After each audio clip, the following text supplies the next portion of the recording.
大家好，今天趁着我要帮进站装行车记录器，就是那一颗，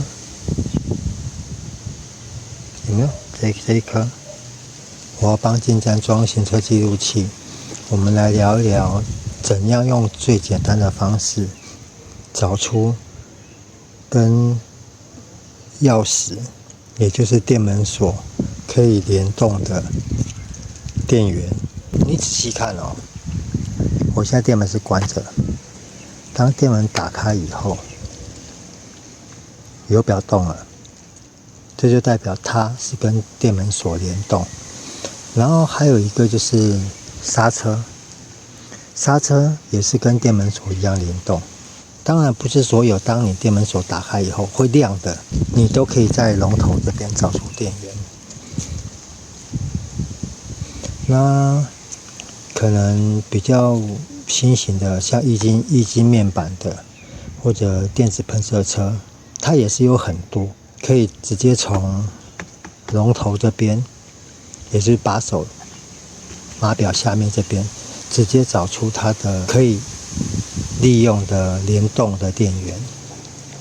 那像以我的车来讲，以进站来讲好了，最方便可以联动的电源就是油表。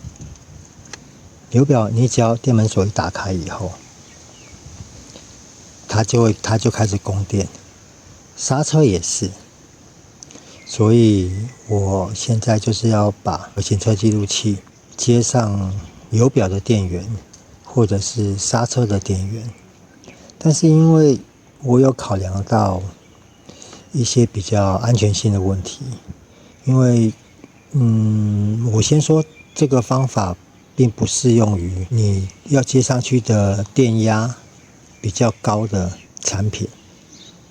如果你加装的东西，譬如说你是要灯啊，或者说用电量比较大的电器的话，可能加个保险丝会比较安全。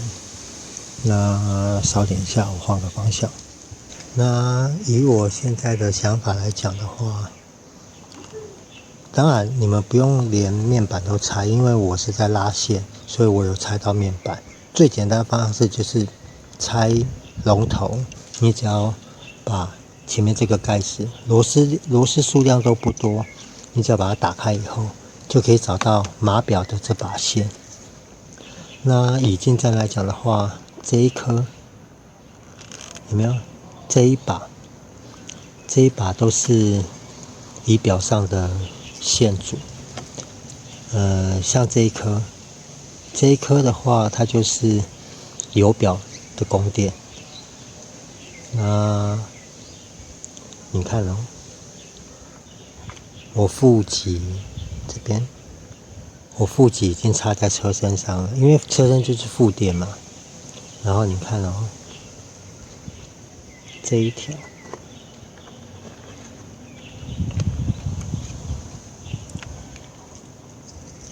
有没有看到这一条？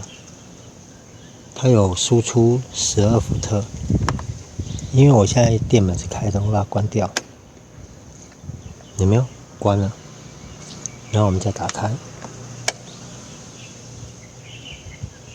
有没有12伏特的电就过来？它是跟着电门锁联动。因为我本来也是有想要从电门锁那一把线下去找，但是我不知道是不是所有的进站都是这样子，它的电门锁卡在很里面，你可能还要再拆内板，这个就太麻烦了。那基本上我就想到其他的线组上，我本来是要接油表这一条，但是我后来想想，刹车灯也是啊，所以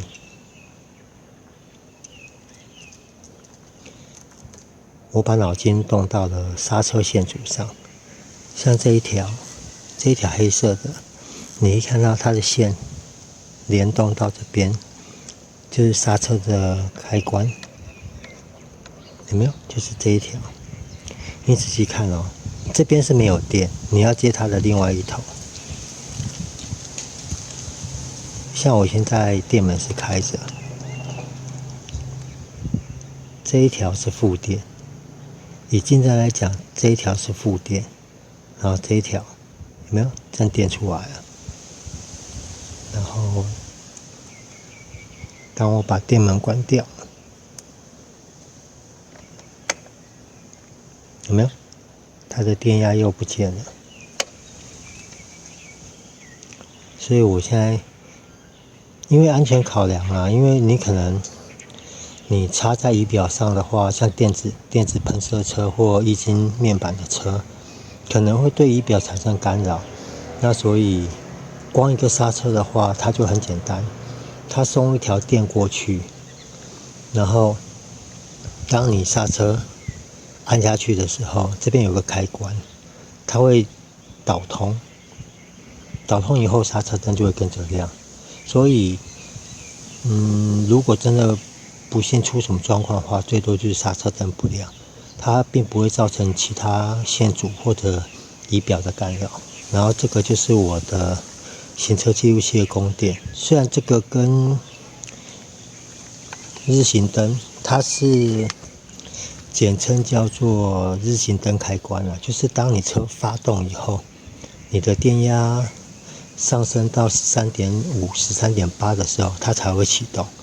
但是这一颗产品说实在话，有的时候不是那么耐用，所以我这一颗已经是故障，它直接就是你只要连接它就是导通。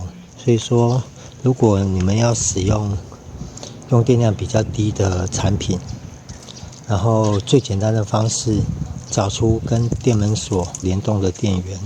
你们可以考虑刹车线，它既不会影响仪表的作动或者液晶面板啊、电子喷射车的干扰，它最多就是让刹车灯一边的刹车灯不亮而已。所以我是觉得这条是蛮不错的选择。好，稍等一下，我先把我的电源接上。然后像在接线上，我是选择我不剥皮，我就是直接把这个插片退出来，然后在插片在推的时候，你们要注意哦，你插片退完以后，要记得把这个挡片再顶回来原来的位置，要不然你插片插进去的话，它会松动。然后我的方式就是直接正电接正电，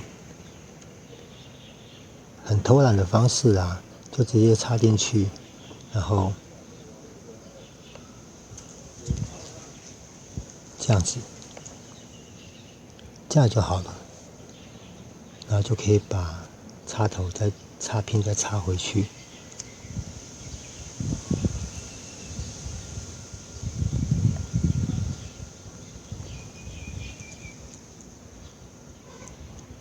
好，这样就好了。然后退片我是找像这种在锁眼镜的螺丝刀，它形成一个凸字形，凸字的上部这边就是它的那个挡片那边，你就把它点进去，这样就拉出来了。然后顶完以后，因为它会凹下去，你要记得再把它顶回来，有没有？这样就顶回来了。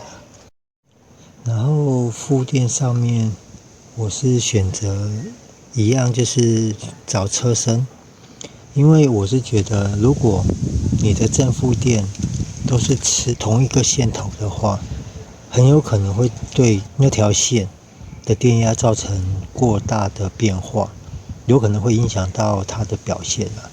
所以正电找出来以后，负电我是选择就是找车身上的负电的搭铁下去接，像我接在这边，龙头在锁外盖的这个点上，然后一样，我们来看这个亮灯，